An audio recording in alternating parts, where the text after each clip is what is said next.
Oh la la la la, c'est dimanche. Oh la la la la la, oh la la la la non. Oh la la la la, c'est dimanche. Oh la la la la, oh la la la la, oh la la la la. La semaine est finie.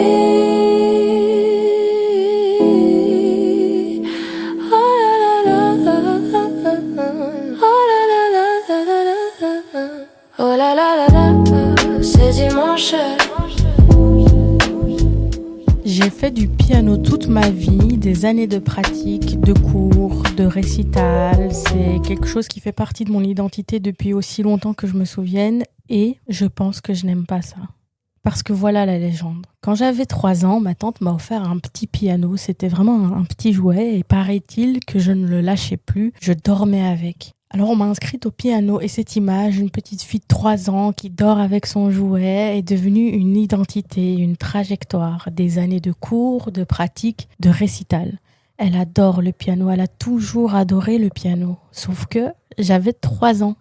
Je dormais peut-être avec ce jouet parce que ma tante me l'avait donné et que je l'aimais, elle, pour n'importe quelle raison qu'un enfant de 3 ans peut avoir pour dormir avec son jouet.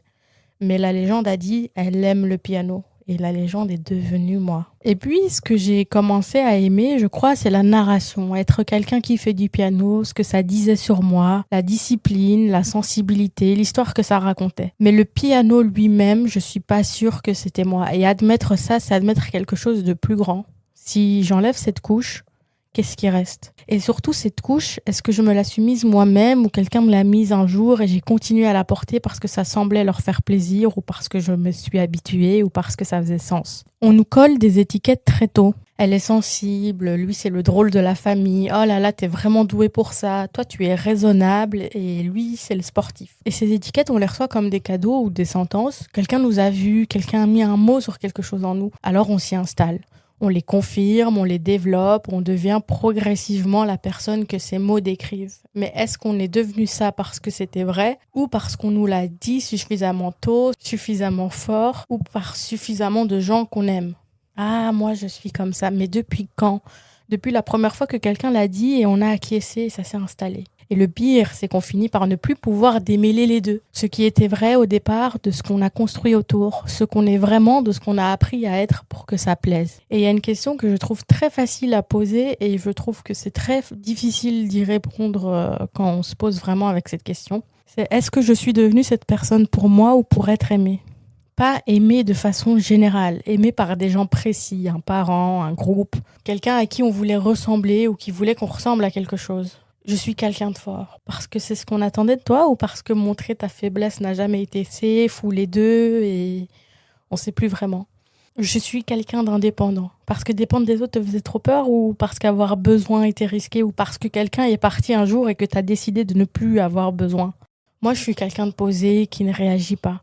Parce que tu n'arrives pas à t'asseoir avec tes propres émotions ou parce que les émotions prenaient déjà trop de place autour de toi ou parce qu'un jour on t'a dit que tu réagissais trop alors t'as arrêté. Ce qui est difficile, c'est qu'on ne sait souvent pas laquelle de ces réponses est vraie. Peut-être qu'elles le sont toutes, peut-être qu'elles se sont superposées au fil du temps jusqu'à former quelque chose qui ressemble à une personnalité. Et on appelle ça qui on est. Mais si ces gens-là avaient été différents, si on avait grandi ailleurs, avec d'autres, dans une autre dynamique, est-ce qu'on serait la même personne ? Probablement pas. Et ça, c'est un peu vertigineux parce que ça veut dire que ce qu'on appelle moi est en partie une réponse à un contexte, une adaptation, une survie parfois, pas une essence. Et ça me fait penser à Jean-Paul Sartre qui dit « l'existence précède l'essence » dans l'existentialisme. Si j'ai construit mon identité pour être aimée, est-ce que quelqu'un m'a déjà vraiment aimé moi ? Ou est-ce qu'on a aimé la version que j'avais construite parce que je pensais que je devais la construire pour être aimable ? Et si je changeais, si j'enlevais les couches, si je devenais quelqu'un de différent, de plus vrai, de moins adapté, est-ce que ces gens resteraient ?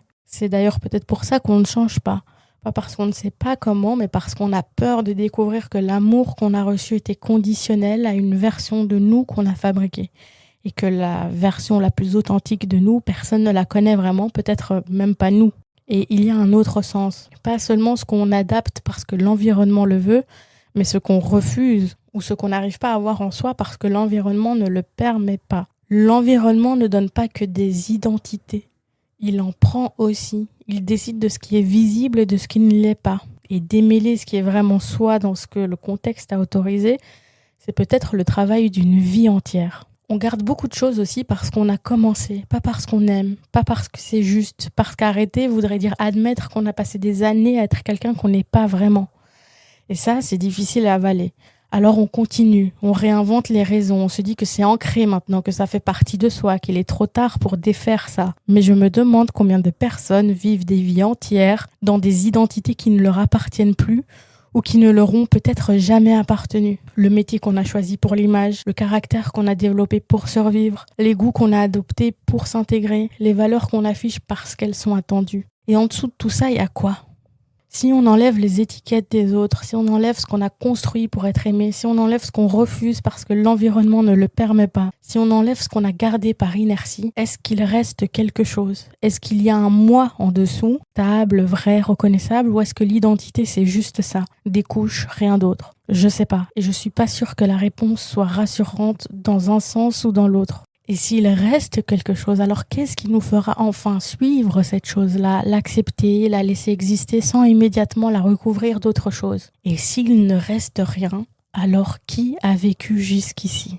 Je vais être honnête sur où j'en suis personnellement. Je sais pas qui je suis vraiment, pas complètement, pas encore. J'apprends à faire la différence entre ce qui m'appartient et ce qui appartient à mon environnement, à mes blessures, à mon histoire, aux gens qui m'ont dit qui j'étais avant que je puisse le décider moi-même. Et pendant longtemps, je n'ai même pas pu dire ça, parce qu'avouer qu'on ne sait pas qui on est, ça fait peur. Ça ressemble à un vide, à quelque chose qui manque. Mais la première étape, selon moi, c'est de se l'avouer.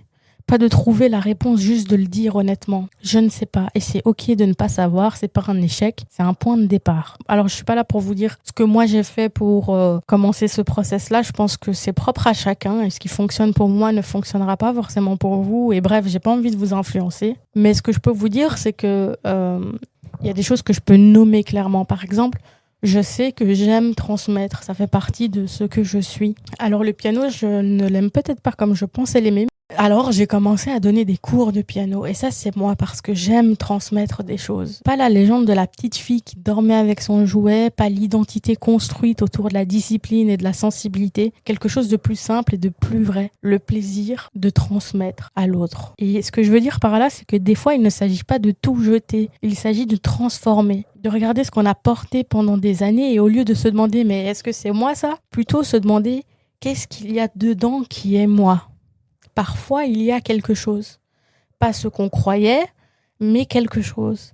Et je pense que ça vaut la peine de chercher. Bref, bon dimanche. Oh la la la la, c'est dimanche. Oh la la la la, oh la la la la, non. Oh la la la la, c'est dimanche. Oh la la la la, oh la la la la. La semaine est finie.